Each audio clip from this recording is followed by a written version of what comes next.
Hi hello welcome to my channel. బుడ్డాని kidnap చేసేసామండి. ఒక 10 నిమిషాలు వాళ్ళ పెద్దనాన్న బ్యాగ్లో కూర్చోబెట్టాడు.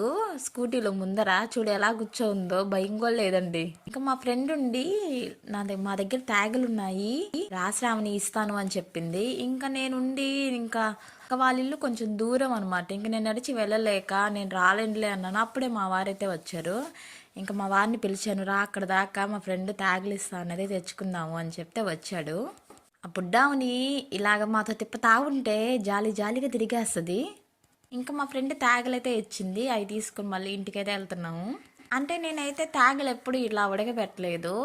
ఎప్పుడు మా అమ్మ వాళ్ళైతే ఊరుల్లో అదే తంపటేసుకుంటారు కొన్ని అయినా సరే. అంటే ఉడకబెట్టుకుని కూడా తింటారు, కానీ మేమైతే ఎక్కువ తంపటేసుకుని తింటాము. ఊరుల్లో ఎక్కువ కట్లు ఉంటాయి కదా, కొన్ని తాగలైనా సరే కుండలో పెట్టేసుకొని అలా కొన్ని వాటర్ పోసేసుకొని అలాగ తంపటేసుకుంటాము. ఇక్కడ కుదరదు కదా, అందుకని ఇలాగా ఎన్నిసార్లు వాష్ చేస్తున్న మట్టి వస్తానే ఉంది. ఇలాగ ఎన్నిసార్లు 5-6 సార్లు అయితే కడిగాను. వాటిని బాగా కడిగి ఇంకా చిన్నప్పటి నుంచి తాగలంటే ఇష్టము.